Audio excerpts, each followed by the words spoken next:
Welcome to my YouTube channel. तो आज मैं आपको माउंटेन एंड ओशन का 4th एपिसोड एक्सप्लेन करने जा रही हूँ। लेकिन अगर अभी तक आपने इससे पहले वाली वीडियोस नहीं देखी हैं तो आई सजेस्ट पहले आप उन्हें देख लें। लिंक डिस्क्रिप्शन में अवेलेबल है या फिर आप मेरे चैनल पर विजिट करके भी देख सकते हैं। और अगर अभी तक आपने मेरे चैनल को सब्सक्राइब नहीं किया है तो मेरे चैनल को सब्सक्राइब कर दें, बेल आइकन प्रेस कर दें, जिससे मेरे आने वाली सभी वीडियो की नोटिफिकेशन आपको मिलती रहे। तो एपिसोड स्टार्ट होता है और हमें सीन दिखाया जाता है कि येलिन जो है वो जिया को लेकर आ रहा होता है। तो जिया उससे कहती है कि क्यों ना मैं आपकी कल वो पाउडर पीसने में मदद कर दूं, जिस पे येलिन कहता है कि नहीं, मेरे साथ ये मियाँ होगा तो हम दोनों कर लेंगे। जिस पे जो जिया है वो कहती है कि मैं अंकल यान के साथ रह चुकी हूँ तो मुझे जो है बारीकी से पता है, तो अगर मैं आपकी हेल्प करूँगी तो कोई गड़बड़ नहीं होगी। जिस पे जो येलिन है वो कहता है कि आई एम सॉरी, मैं तुम्हें थोड़ा तकलीफ़ दे रहा हूँ। जिस पे जिया कहती है कि इसमें तकलीफ की क्या बात है, मैं आपको कह रही हूँ ना कि मैं आपकी हेल्प करूँगी, और वैसे भी मुझे कभी किसी की हेल्प करने में परेशानी नहीं होती है। तो वहीं दीवार पे ना ये मियाँ खड़ा होता है और वो कहता है कि तुम्हें परेशानी क्यों होगी, क्योंकि तुम तो खुद परेशानी हो दूसरों के लिए। जो जिया है उसकी बातों को इग्नोर करती है और फिर जो येलिन है वो उसकी दीवार पे चढ़ने में मदद करता है। तो वो जैसी दीवार पे चढ़ने जा रही होती ना, उसकी ना पैंट फट जाती है क्योंकि उसने बहुत टाइट फिटिंग की थी। तो जो ये मियाँ है वो देख लेता है और समझ जाता है। तो जो जिया है वो दीवार पर बैठ जाती है। तो येलिन कहता है अब तुम दोनों जाओ, जिस पे जो जिया है वो चौंक जाती है और कहती है कि नहीं नहीं, आज सीनियर पहले आप जाओ। तो येलिन कहता है नहीं नहीं, तुम दोनों जाओ पहले, उसके बाद मैं चला जाऊंगा। तो जो इसकी इस बात पे ना ये मियाँ ना बहुत ज़्यादा हंसने लगता है। तो जो जिया है वो कहती है कि आप जाओ, आपको जाते हुए देख के मुझे बहुत ज़्यादा अच्छा लगेगा और मैं बहुत ज़्यादा सीरियस हूँ, इसलिए आप जाओ।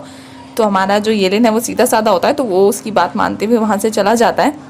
तो उसके जाते ही ना ये मियाँ जो है वो जिया से कहता है अच्छा ठीक है जाओ तुम। तो जो जिया है वो कहती है कि नहीं, मैं नहीं जा पाऊंगी। तो जिस पे ये मियाँ है वो कहता है ठीक है मैं ही चला जाता हूँ, और वो जाने के लिए बढ़ता है लेकिन फिर सोच के ना रुक जाता है। और फिर जिया को देख के कहता है सोचो तुम अकेले जा रही हो, तुम्हें घना जंगल क्रॉस करना होगा, उसके बाद बिना लाइटिंग वाली इतनी लंबी सड़क क्रॉस करके जाना होगा, और फिर एक स्टोर रूम होगा जहाँ पे अंदर क्या रखा है हमें कुछ भी नहीं पता, तुम्हें वो भी क्रॉस करना होगा। तो तुम उसके बाद जाके तुम्हारा हॉस्टल आएगा, तो तुम चली जाओगी ना आराम से, मैं जाऊँ, और तुम्हें ना कंपनी देने के लिए ना भूत भी होंगे। तो जिया ये मियाँ से कहती है कि तुम जानबूझ के मुझे डरा रहे हो ना। तो ये मियाँ कहता है हाँ बिल्कुल।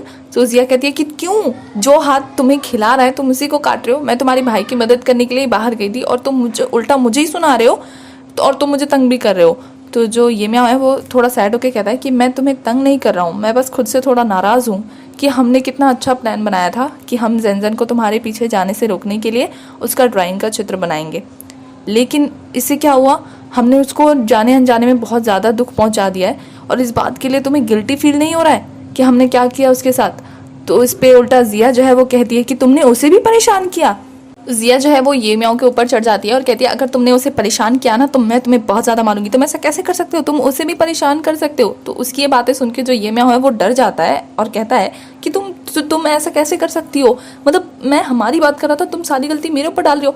खैर छोड़ो, अगर इस बारे में बात करने जाएंगे ना तो तुम यहाँ यही बात करते करते मुझे मार डालोगी, चलो पहले मैं तुम्हें ना तुम्हारे हॉस्टल छोड़ देता हूँ। तो जिया कहती है कि मैं नहीं जा सकती अभी, और इधर उधर देखने लगती है। और जब हमारा ये मियाँ उसे देखता है तो वो अपनी जैकेट उतार कर उसे उसकी कमर पे बांध देता है, और उसका ये बिहेवियर जो है हमारी जिया को अच्छा लगता है, और वो उसे पूछती है क्या तुमने देख लिया था। जिस पे हमारा ये मियाँ कहता है कि देख लिया था, मैंने सुना था, वो इतनी ज़ोर से आवाज़ हुई थी ना कि आसमान में बैठे हुए एलियन ने भी सुन लिया होगा। जिस पे जिया कहती है सच में इतनी ज़ोर से था।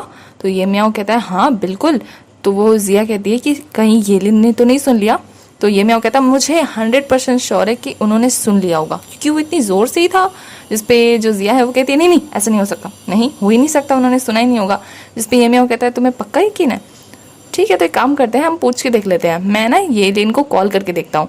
जिस पे जिया कहते हैं नहीं उसे कॉल करने की जरूरत नहीं है। ये मैं कहता है एक बार पूछने में क्या दिक्कत है, मैं फोन करके उसे कंफर्म ही कर लेता हूँ कि उसने ये आवाज़ सुनी थी या नहीं सुनी थी। जिस पे जो जिया है वो कहती है कि तुम आमतौर पे तो ऐसे नहीं होते, तो तुम इतना क्यों सताते हो मुझे, तुम्हें तंग करने में मजा आता है। और वो ना उसे कुछ बोलने वाली होती है। तो ये मैं कहता है अगर तुम चाहती हो कि मैं उसे कॉल ना करूँ तो एक काम करो, मुझसे ना तुम रिक्वेस्ट करो, खूब प्यार से रिक्वेस्ट करना। तो जो जिया है वो उसे गुस्से में कुछ बोलने वाली होती है, तो कहते हैं अच्छा मैं कॉल कर रहा हूँ ठीक है, तुम ना रिक्वेस्ट करो चुपचाप। तो वो रिक्वेस्ट करने लगती है, तो कहता है और प्यार से करो। तो वो और प्यार से उसे रिक्वेस्ट करने लगती है। वो उसे बहुत सताता है और कहता है कि मेरी तारीफ करो जब तक मैं खुश नहीं होता, अगर मैं खुश हुआ ना तो फिर मैं कॉल नहीं करूँगा। तो जो जिया है उसे मनाने लगती है, उसके बारे में अच्छी अच्छी बातें बोलने लगती है, और वो जिया को और ज़्यादा चिढ़ा रहा होता है। तभी जो जिया है वो अपने कमरे में पहुंच जाती है और देखती है कि जैनजन जो है वो सो रही है और जिया जो है चुपके से अपने बेड पे जाके लेटने जाती है। तो जैनजन जो है, हमें जैनजन को दिखाया जाता है कि वो सोई नहीं होती है, बस वो सोने का नाटक कर रही होती है। फिर अगले दिन मॉर्निंग में उन सबकी जो है प्रैक्टिस चल रही होती है। तो दिखाया जाता है कि जो हमारी जिया है वो बहुत ज़्यादा बीमार लग रही होती है, थकी हुई लग रही होती है और उसे ना येलिन भी नोटिस करता है और वो बिल्कुल भी प्रैक्टिस नहीं कर पा रही होती है। तो जब बाकी सारे बच्चे एनर्जेटिक होकर प्रैक्टिस कर रहे होते हैं तो वो बेहोश हो गई होती है। तो येलिन उसके पास दौड़ के आता है और लू भी बहुत ज़्यादा परेशान हो जाती है। तो येलिन जो है उसे अपने बैग पे कैरी करके क्लिनिक रूम लेके जा रहा होता है और लू बहुत ज़्यादा परेशान हो जाती है जिया के बारे में सोच के। और जैसे ही येलिन उसे लेके जा रहा होता है जिया को अपने बैग पे, तो वो रास्ते में जो है उतर जाती है क्योंकि वो बिल्कुल ठीक होती है। तो उसको ठीक देखकर जो येलिन है वो चौंक जाता है और कहता है कि तुम्हें कुछ हुआ नहीं था। जिस पे हमारी जिया मुस्कुराते हुए कहती थी, अरे नहीं नहीं, वो ना मैं तुम्हें पिसवाने के लिए मैं ऐसा कर रही थी। अच्छा तुम ना जल्दी से जाओ और मैं ना अपने डॉम से कुछ लेके आती हूँ। तो वो दौड़ के चली जाती है और उसके जाने के बाद येलिन मुस्कुराता है और सोचता है कि कितनी पागल है कि इतनी सी चीज़ के लिए इसने इतना बड़ा ड्रामा किया, और यही सोच के मुस्कुराता हुआ वो भी वहाँ से चला जाता है। उसके बाद दूसरी साइड दिखाया जाता है कि ये म्याओ जो है वो पत्थरों को पीस रहा होता है और येलिन भी जाके उसकी मदद करने लगता है। ये म्याओ जो है बहुत ही परफेक्ट तरीके से अपना काम कर रहा होता है और येलिन भी लग जाता है पत्थरों को तोड़ने में। तभी जिया वहाँ आती है और ये म्याओ को ना चुपके से इशारा करती है अपने हाथों से और उसका जैकेट उसे वापस करती है। तो ये म्याओ जो है उसकी पैंट की तरफ देखता है और हंसने लगता है। तो जो जिया है वो उसको गुस्से में देखती है। तो उसकी हंसी की आवाज़ सुन के ना येलिन भी जो है जिया की तरफ देखता है और कहता है कि तुम आ गई। तो जिया जो है उसको देख के एक बड़ी सी स्माइल करती है और जिया भी जो है उनकी मदद के लिए ज्वाइन हो जाती है। तो मदद करते टाइम पे ना जिया की ना उंगली में चोट लग जाती है। तो जिया जो है वो अपनी चोट देख रही होती है, तो येलिन भी उसे नोटिस करता है और वो बैंडेज ला के ना जिया के हाथों को साफ करने लगता है। तो उन दोनों के बीच में जो सीन चल रहा होता है उसको देख के ये म्याओ को तो बिल्कुल शॉक होता है और वो देख रहा होता है कि इन दोनों के बीच में आखिर चल क्या रहा है। जैसे ही येलिन जो है वो जिया के हाथों में बैंडेज लगाता है तो ये म्याओ भी जो है अपना हाथ आगे कर देता है और कहता है कि मेरे हाथों में भी बैंडेज लगाओ। और जैसे ही जो येलिन है वो ये म्याओ के हाथों में बैंडेज लगाने लगता है तो वो ना जिया को चिढ़ाने लगता है कि देखो मेरा भाई मेरी भी केयर कर रहा है।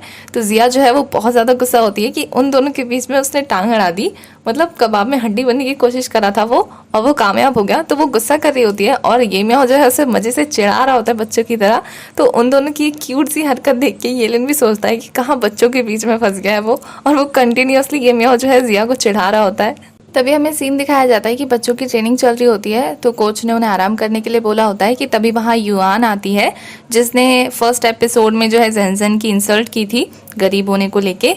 और वो आती है तो टीचर से पूछते हैं कि तुम यहाँ कैसे। तो वो बताती है कि वो जो है गर्ल्स की लीडर बन के आई होती है, ग्रुप लीडर। तो जिसपे वो टीचर कहते हैं ठीक है तो तुम जो है आज से इन बच्चों का निरीक्षण करना। तो उसे देख के जैनजन जो है उसे लगता है कि अब ये मेरा काम थोड़ा मुश्किल कर देगी। उसके बाद नेक्स्ट सीन में हमें दिखाया जाता है कि जो जिया है वो येलिन को कॉल करती है और साथ चलने को कहती है क्योंकि जो उन्होंने पाउडर बनाया होता है वो अंकल यान को देना होगा, इसलिए जो है जिया आज येलिन के साथ वहाँ जाने का प्लान था उसका। तो येलिन जो है उसे कॉल पे कहता है कि वो आज नहीं जा सकता, उसके साथ ये म्याओ जाएगा क्योंकि उसकी जो है आज स्टूडेंट हेड के साथ मीटिंग है और वो ये मीटिंग अगर स्किप करेगा तो फिर प्रॉब्लम में पड़ जाएगा। जिसपे जिया जो है वो कहती है कि ठीक है आज नहीं जाते, हम कल चलेंगे। तो जो येलिन है वो कुछ बोलता नहीं है। तो येलिन जो है वो थोड़ा डिस्टर्ब सा साउंड करता है जिसपे जिया जो है वो समझ आती है सिचुएशन और कहती है कि ठीक है मैं समझ गई, मैं आज ही दे आऊँगी और मैं ये म्याओ के साथ चली जाऊँगी, अच्छे से मैं अंकल यान को इसे अच्छे से दे दूँगी। तो वो जैसे ही कॉल काटती है तो वो देखती है कि वहाँ पेड़ के पास जो है ये म्याओ खड़ा होता है और वो उसके पास आगे आता है और उसको झुक के कहता है कि चलिए मैडम आगे चलिए। तभी अंकल यान के घर का सीन दिखाया जाता है कि वो पाउडर को बड़े गौर से जो है उनका परीक्षण कर रहे होते हैं। तो वो पूछते हैं जिया से कि इतने सारे हिस्से क्यों किए हुए हैं पाउडर के, जिसपे जिया कहती है कि मुझे भी नहीं पता, मैं भी कंफ्यूज हूँ कितने सारे हिस्से कैसे किए हैं। तो उस पर अंकल यान कहते हैं कि ये किसने किया है, येलिन ने। जिसपे जो जिया है वो कहती है कि अंकल मैं जानती हूँ आप थोड़ा गुस्सा करोगे, लेकिन येलिन ने काम किया है, उसने भी थोड़ा सा किया है लेकिन ज़्यादा उसके छोटे भाई ने किया है। तो अंकल जो है उस पर जिया को घूरने लगते हैं। वहीं दूसरी तरफ जैनजन भी कहीं जा रही होती है रात के अंधेरे में और युयान भी नोटिस करती है उसे और वो उसका पीछा करने लगती है। तो जैनजन जो है उसी जगह पहुंचती है जहां से जिया बाहर जाती है हॉस्टल के, और वो भी जो है उस दीवार को क्रॉस करके वहां से बाहर चली जाती है। और युयान जो है इस मौके का फ़ायदा उठाती है और वो जैनजन से बदला लेने के लिए ना स्टूडेंट कमेटी को कॉल करती है और कहती है कि उसे जो है स्टूडेंट की जो है जांच करनी है रात में कि कौन कौन जो है वो रूम में मौजूद है और कौन कौन कहीं बाहर गया है। और वो स्माइल करने लगती है। उसके बाद सीन फिर से अंकल यान के यहाँ का दिखाया जाता है, जहाँ अंकल यान ने जो है वो ये मियाँ को बुलाया होता है अपने पास और वो जाके उनके पास बैठते हैं। तो ये मियाँ जो है वो इशारे से जिया से पूछता है कि क्या हुआ है, जिस पे जिया कहती है कि इशारे से कि मुझे भी कुछ भी नहीं पता। तो अंकल यान जो है वो कहते हैं कि तुमने इन गहरे नीले रंग को अलग किया है, जिस पे जो ये मियाँ है वो कहता है हाँ। तो अंकल यान कहते हैं कि तुमने इन्हें अलग अलग क्यों किया है, सब तो एक जैसे हैं। तो ये मैं कहता है कि गलत, सब एक जैसे नहीं है, साफ साफ पता चल रहा है कि ये जो है हल्के रंग से गहरे रंग के बीच में है, तो मैंने इसलिए इन्हें अलग अलग किया है। तो अंकल जो है वो फिर से देखने लगते हैं। तो ये म्याऊ जो है फिर से जिया की तरफ देख के कहता है कि इन्हें हुआ क्या है। तो जिया जो है वो कंफ्यूज लुक देती है। तो अंकल यान जो है वो ये म्याऊ को कुछ और कलर की पुड़िया देते हैं और कहते हैं कि अब इन्हें अलग अलग करो। तो जिसपे जो जिया है वो कलर्स देख के कहती है कि सारे तो सेम लग रहे हैं। तो ये म्याऊ जो है वो कलर को गौर से देखता है और उन्हें सेट कर देता है उनके कलर के डार्कनेस के अकॉर्डिंग। तो अंकल यान जो है वो उन्हें कलर्स को देखते हैं और चौंक जाते हैं और वो ये म्याऊ को गौर से देखने लगते हैं। वो ये म्याऊ को वही कलर का बॉक्स देने लगते हैं जिस कलर के बॉक्स के लिए ये लेना आया होता है। तो वो कलर का बॉक्स देते हैं और कहते हैं कि मैं तुम्हें ये देने के लिए तैयार हूँ, लेकिन मेरी एक शर्त है कि तुम्हें जो है मेरे स्टूडेंट बनकर मेरे साथ सीखना होगा। तो अंकल यान की बातें सुन के जो ये म्याऊ है उसका रिएक्शन तो कुछ ऐसा होता है। अगले ही पल दिखाया जाता है कि ये म्याऊ जो है वो घर से भाग के निकलता है और अपनी साइकिल पे बैठता है। तो जो जिया है उसके पास आके उसे कहती है कि एक बार मेरी बात तो सुन लो, हम कुछ डिस्कस कर लेते हैं इस बारे में। तो ये म्याऊ कहता है कि क्या डिस्कस कर लेते हैं, इसमें डिस्कस करने की क्या बात है, मुझे करना ही नहीं है, मुझे अब ये नाटक और करना ही नहीं है। जिसपे जिया कहती है कि तुम अपने भाई के लिए इतना नहीं कर सकते। तो जिया कहती है कि तुम्हारे भाई को ये चाहिए।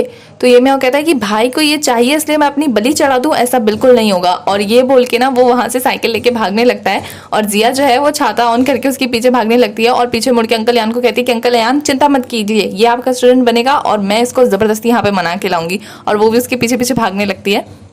तो युयान जो है वो सभी के रूम की चेकिंग कर रही होती है, तभी वो जेनजेन के रूम के पास आती है और स्माइल करती है। तो वो जेनजेन का रूम खटखटाती है, 2-3 बार खटखटाती है लेकिन कोई नहीं आता है। तो वो कहती है कि मैंने कहा था ना कि बच्चे जो हैं वो नहीं होंगे। तभी जो है जेनजेन गेट खोल देती है और जो युयान है उसका चेहरा पीला पड़ जाता है। तो जेनजेन कहती है कि कुछ चाहिए था आपको सीनियर। तो युयान कहती है कि नहीं, मैं बस चेकिंग करने आई थी रैंडमली। और फिर जो युयान है वो जाने लगती है। तो जेनजेन जो है उसे कहती है कि अगर आप यहाँ तक आई गई हैं तो एक काम करिए ना, हमारे रूम के अंदर आके चेक करिए। मतलब जेनजेन ने जानबूझ के ये सब किया होता है क्योंकि उसे पता है कि जिया जो है वो नहीं है और युयान चेकिंग करेगी उसको जाते हुए देख के। तो वो जिया को फंसाने के चक्कर में ये सब किया होता है उसने। तभी दूसरी साइड सीन दिखाया जाता है कि ये म्याऊ जो है वो जिया को साइकिल पे बिठा के ला रहा होता है और जिया उसे समझाने की कोशिश करती है। तो ये म्याऊ जो है वो ब्रेक मारता है और जिया जो है साइकिल से उतर के उससे कहती है कि तुम्हारे भाई को वो कलर्स मिलने वाले थे, अब देखो तुम्हारी गलती के चक्कर में अंकल यान गुस्सा हो जाएंगे। जिसपे ये म्याऊ है वो कहता है कि तुम लोगों ने मुझे क्या तोहफा समझ रखा है, तुमने जानबूझ के भाई को इस मैटर में घसीटा ना ताकि तुम जो है वो भाई को पसंद करती हो, उन्हें इम्प्रेस कर सको। हाँ, और तुम क्या मुझे गिफ्ट समझती हो कि तुम लोगों को इम्प्रेस करने के चक्कर में, उन्हें खुश करने के चक्कर में मुझे एज अ गिफ्ट प्रेजेंट करो, मैं ये तुम्हें हक नहीं देता हूँ। तो वो दोनों ये बात कर ही रहे होते हैं कि वहाँ पे एक अंकल ना जोर जोर से चिल्लाने लगते हैं और वो कहते हैं एक नदी की तरफ इशारा करके कि वहाँ ना मेरा पोता फंस गया है क्योंकि रात को यहाँ बाढ़ आई थी और वो उसमें डूब गया है। तो ये म्याऊ जो है वो उस पानी में कूद जाता है उस बच्चे को बचाने के लिए और जो जिया है वो उसे जोर जोर से चिल्लाने लगती है। तो युयान और जेनजेन जो है वो प्रिंसिपल के पास शिकायत लेके पहुंचते हैं कि जिया जो है वो नहीं है मौजूद हॉस्टल में। तो जो प्रिंसिपल है वो कहते हैं ये लड़की कहाँ चली गई है, क्योंकि बाहर इतनी बरसात हो रही है, आंधी तूफान हो रहा है, अगर कहीं उसको कुछ हो जाता है तो हम उसके घर वालों को क्या जवाब देंगे। जिसपे जो युयान है वो जेनजेन से कहती है कि तुम तो उसकी रूममेट हो, तुम्हें नहीं पता कि वो कहाँ गई है। तो जो जेनजेन है वो कहती है कि अगर वो अकेले गई होगी तो वो ज़्यादा दूर नहीं गई होगी, आसपास ही होगी, या फिर अगर वो किसी के साथ हुई तो। तभी जो है एक स्टाफ आता है दौड़ते हुए और प्रिंसिपल को बताता है कि बॉयज़ हॉस्टल से जो है ये म्याऊ गायब है। तो ये बात सुन के जो जेनजेन है वो चौंक जाती है और कहती है कि ये म्याऊ क्यों, उसकी जगह तो येलिन को होना चाहिए ना। तो उसकी ये बात सुन के जो युयान है वो उसको टैप करती है और कहती है कि तुम क्या बकवास कर रही हो। तो प्रिंसिपल कहते हैं कि ये म्याऊ भी गायब है, ये म्याऊ के भाई को बुलाओ और इसके बारे में उसकी फैमिली को बताओ कि वो जो है हॉस्टल में मौजूद नहीं है। तभी प्रिंसिपल उस स्टाफ से कहते हैं कि जाओ येलिन को बुला के लाओ। तभी येलिन कहता है कि सर मैं यहाँ हूँ। तो जो प्रिंसिपल है वो कहते हैं कि तुम अच्छे टाइम पे आए हो, तुम्हें पता है तुम्हारा भाई जो है हॉस्टल में नहीं है, वो हॉस्टल से बाहर चला गया है, तो तुम अपनी फैमिली को इन्फॉर्म करो। जिसपे येलिन जो है वो कहता है कि सर वो लोग वापस आ गए हैं। और फिर वो लोग गेट की तरफ देखते हैं, तभी गेट पे जो है जिया और ये म्याऊ दिखते हैं। तो प्रिंसिपल जो है अगले ही वक्त उन्हें डांट रहे होते हैं और येलिन जो है उन्हें बाहर से देख रहा होता है। तो उसके पीछे युयान भी जो है वो नर्वस हो गई होती है और वो येलिन से कहती है कि येलिन मुझे माफ़ कर दो, ये सब मेरी गलती है, मुझे नहीं पता था कि ये म्याओ इसमें शामिल होगा, मैंने तो बस जिया का नाम दिया था और ये म्याओ भी पकड़ा गया। जिस पे येलिन कहता है कि इसमें तुम्हारी गलती नहीं है, ये तो तुम्हारी ड्यूटी थी। तो येलिन कहता है कि मुझे एक चीज़ में थोड़ी सी अजीब लग रही है कि तुम्हें अचानक से ये स्टूडेंट के रूम्स चेक करने का ऑर्डर किसने दिया। जिस पे जो युयान है वो जेनजन का नाम लेने वाली होती है, तो येलिन को देख के जो अपनी बात बदलती है और कहती है कि मुझे प्रिंसिपल ने ऑर्डर दिया था कि तुम्हें स्टूडेंट की एक बार चेक कर लेनी चाहिए रूम्स वगैरह। तो येलिन के एक्सप्रेशन से ये नहीं लग रहा था कि वो मान चुका है युयान की बातों को, उस पर अभी भी मतलब उसको अभी भी उस पर कुछ डाउट हो रहा था। वहीं दूसरी तरफ सीन दिखाया जाता है कि जिया जो है वो प्रिंसिपल को सारी कहानी बता देती है कि हम एक ऐतिहासिक पेंटिंग को ठीक कराने के लिए अंकल यान से मदद लेने गए थे, वो यहाँ के सबसे अच्छे टीचर हैं, हमें उनसे हेल्प लेनी चाहिए, ऐसे ऐसे करके जो है प्रिंसिपल को कहानी सुना रही होती है वो, लेकिन बोल सच रही थी। तो प्रिंसिपल को जो है उसकी बातों पर भरोसा नहीं आता और वो कहते हैं कि तो फिर तुम लोग गीले कैसे हो गए, अगर तुम छाता लेके गए थे, साइकिल लेके गए थे तो जिया कहती है कि सर हमने आपको बताया ना कि हमारे साथ क्या क्या दिक्कत हुई, बारिश हो रही थी इसलिए हम भीग गए। तो जो प्रिंसिपल है वो कुछ सोचने लगते हैं। तो जिया कहती है कि सर आप क्या सोच रहे हैं। तो प्रिंसिपल कहता है मैं सोच रहा हूँ कि तुम लोगों को कौन सी सज़ा देनी चाहिए, क्योंकि तुम लोगों को पता है ना कि जब ट्रेनिंग चल रही होती है मिलिट्री तो यहाँ से कोई भी बाहर नहीं जा सकता और रूल्स सबके लिए सेम होते हैं। तुम्हें पता है ना कि यहाँ की डिसिप्लिन कितनी अच्छी है।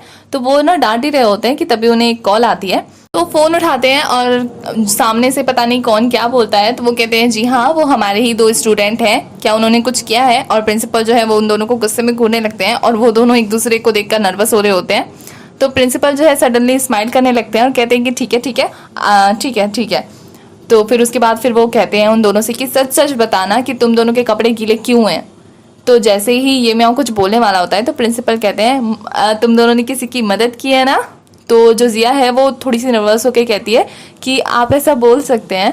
तो जो प्रिंसिपल है वो कहता है कि तुमने किसी की जान बचाई है और तुमने मुझे बताया भी नहीं। तो ये म्याओ कहता है कि ये ज़्यादा बड़ी बात नहीं थी इसलिए हमने आपको बताना ज़रूरी नहीं समझा।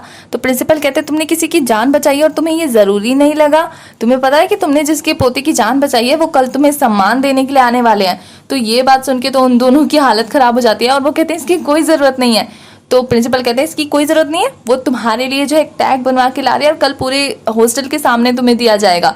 जिसपे वो दोनों एक दूसरे को ऑकवर्ड तरीके से देख के कहते हैं कि सच में। उसके बाद नेक्स्ट मॉर्निंग का सीन दिखाया जाता है जहाँ एक अंकल जो है बैनर लेके आए होते हैं उन दोनों को देने के लिए और प्रिंसिपल जो है पूरे स्कूल के सामने उनकी तारीफ के पुल बांधे जा रहे थे। इतनी तारीफ कर रहे थे ना प्रिंसिपल उनकी। और फिर वो कहते हैं सारे बच्चों को ताली बजाने के लिए, जिसपे जो जेनजन है वो ही अपसेट लग रही होती है, लेकिन सारा स्कूल मतलब खुश होता है उन दोनों की इस काबिलियत पे। उसके बाद जो अंकल हैं वो बैनर देने के लिए जैसे ही उन दोनों को बुलाते हैं आगे, तो जो जिया है वो कहती है कि और मैं आपको एक बात बताना चाहती हूँ कि ये म्याओ ने अकेले किया है, मेरा इसमें कोई भी योगदान नहीं है। और ये बोल के ना वो ये म्याओ को धक्का दे देती है और जो अंकल हैं वो ये म्याओ को वो बैनर पकड़ाते हैं और प्रिंसिपल जो है वो येलिन को फोटो खींचने के लिए बोलता है और ये म्याओ जो है वो बैनर लेके खड़ा होता है। तो अंकल जो है इस बैनर को पूरा खोलते हैं और सारे बच्चे जब उस बैनर को पढ़ते हैं ना तो हंसी के मारे ना उनके पेट में दर्द हो जाता है, वो इतना हंसते हैं। और जब उस बैनर को दिखाया जाता है तो उस पर लिखा होता है कि इन्होंने मेरे कुत्ते की जान बचाई है, जिसके लिए मैं इनको धन्यवाद करता हूँ। तो जो प्रिंसिपल है वो भी पढ़ते हैं और उन अंकल से कहते हैं कि कहीं आपने गलत तो नहीं लिखवा दिया। तो वो अंकल कहते हैं नहीं, मेरा जो पोता है वो मेरा कुत्ता ही है, वो बहुत ही प्यारा है। और वो ना प्रिंसिपल को उस कुत्ते की फोटो दिखाते हैं और प्रिंसिपल उस कुत्ते की फोटो को देखकर इतने ज़्यादा गुस्सा होते हैं और वो ये म्याओ को गुस्से में घूर रहे होते हैं। तो ये म्याओ कहता है कि सर मैं आपको एक बात कन्फर्म करना चाहता हूँ कि मेरे साथ जो है जिया भी शामिल थी। और फिर वो जिया का हाथ पकड़ के खींच के लाता है उसको स्टेज पे और उसके साथ बैनर जो है पकड़ के रखता है। और फिर जिया और ये म्याओ में बहुत ही क्यूट सी फाइट होती है क्योंकि वो दोनों जो है एक दूसरे की तरफ बैनर को धकेल रहे होते हैं और एक दूसरे को बुरा बुरा कह रहे होते हैं। दोनों की फाइट चली रही होती है कि उधर जेनजन को दिखाया जाता है कि वो भी स्माइल कर रही होती है। तो उन दोनों के पीछे जो है 2 लड़कियां अपने में गॉसिप कर रही होती है कि भले ये दोनों जो है लड़ रहे हैं लेकिन इन दोनों की जोड़ी सबसे अच्छी लगती है, ये दोनों साथ में कितने अच्छे लगते हैं ना। तो दूसरी वाली कहती है कि जिया जो है वो येलिन से प्यार करती है।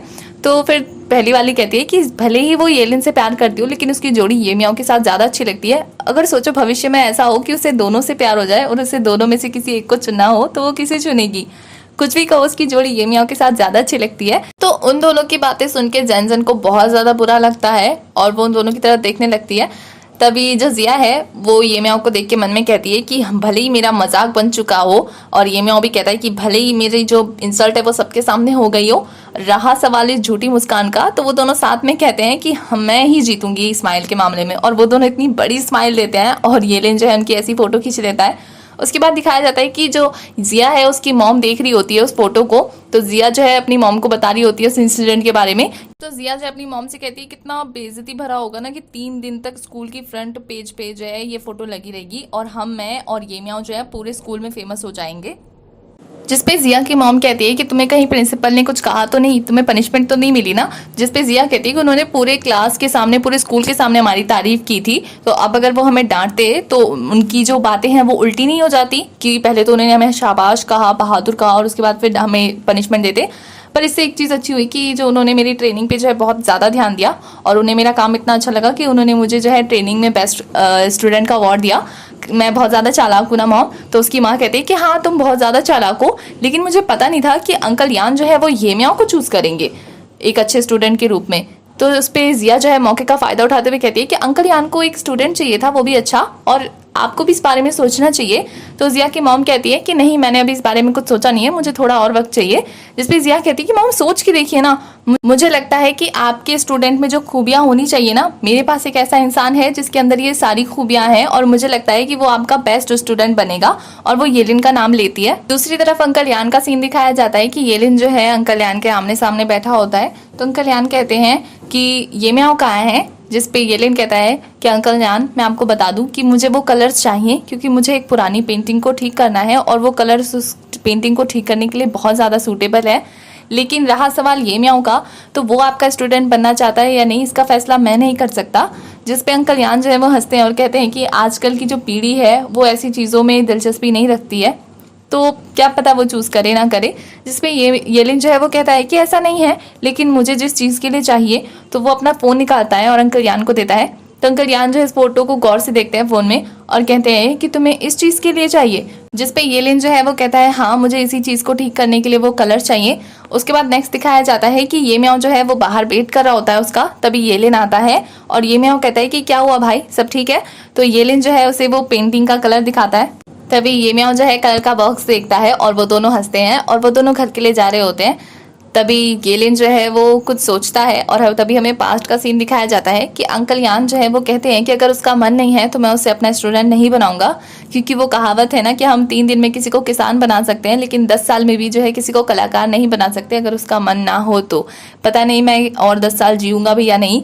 मैं बस यही चाहता था कि मेरे बाद जो है इस शिल्पकारी को कोई सीखे। तो उनकी बातों को येलिन सोचकर परेशान हो रहा होता है। तभी ये म्याओ जो है वो पूछता है कि भाई आप इतना क्यों सोच रहे हैं, कुछ बात हुई है क्या। जिस पे येलिन जो है वो कहता है नहीं। अच्छा मुझे एक बात बताओ कि जब तुम यहाँ पिछली बार आए थे तब तुम्हारे साथ वो बत्तख वाला इंसिडेंट हुआ था ना। जिस पे ये म्याओ जो है वो नाराज होते हुए कहता है कि आपको जिया इसके बारे में कैसे बता सकती है। जिसपे येलिन है वो कहता है कि जिया ने दरवाज़ा इसलिए बंद किया था क्योंकि अंकल यान ने जो है बहुत सारे सूरजमुखी के पौधे लगाए थे, अगर बतख अंदर घुस जाता तो वो पौधे बेकार हो जाते। अंकल यान जो है उन सूरजमुखी के फूलों से पेंटिंग के कलर बनाना चाहते थे, इसलिए जिया ने ऐसा किया, तुम्हें उसे गलत नहीं सोचना चाहिए। तभी ये म्याओ कहता है कि भाई आप उसके बारे में इतनी अच्छी अच्छी बातें कैसे सोच सकते हैं, मतलब मुझे तो लगता है कि वो लड़की इस दुनिया की है ही नहीं, वो किसी और प्लेनेट से आई है या फिर किसी ऐसी चीज़ से बनी है जो कभी वो चीज़ थकती नहीं है या फिर उसके दिमाग में ना गियर फिट है। मतलब कैसे कैसे अनोखे अनोखे चीज़ें सोच लेती है वो। और फिर वो अपने मन में सोचने लगता है कि कैसे उसने बाम लगा के अपनी आंखें सुझा ली थी और फिर मतलब एक झटके से बीमार होने की एक्टिंग कर ली थी सबके सामने। और फिर वो सोचता है कि जब जब मैं उसके साथ होता हूँ तब मेरे साथ कुछ ना कुछ बुरा होता है, वो साइकिल से गिरना, वो एप्पल का मुंह में फंसना और बतख का काटना, वो सारे इंसिडेंट वो याद करता है और कहता है कि जब जब मैं उसके साथ रहूँगा ना मेरा IQ पे मुझे शक होता रहेगा। और फिर वो प्रेजेंट में आता है और अपने भाई से कहता है कि भाई कहीं आप उसे सच में पसंद करने लगे या फिर आप ऐसा दिखावा इसलिए करते हैं क्योंकि आपको उसकी मॉम से सीखना है। तो ये म्याओ ये सवाल पूछता है और येलिन जो है सोच में पड़ जाता है। तो ये म्याओ उससे जवाब की एक्सपेक्टेशन कर ही रहा होता है कि हमारा एपिसोड यहीं खत्म हो जाता है। तो हमारे एपिसोड 4 की एक्सप्लेनेशन होती है खत्म। आगे की कहानी के लिए आपको नेक्स्ट एपिसोड तक वेट करना होगा। और मैं आपको एक चीज़ और बता दूं कि हमारी जो फीमेल लीड है उसका पूरा नाम शिया रुई रिंग है, तो मैं उसे रुई रिंग बुलाऊं या फिर जिया ही बुलाऊं, आप मुझे कमेंट में बताइए।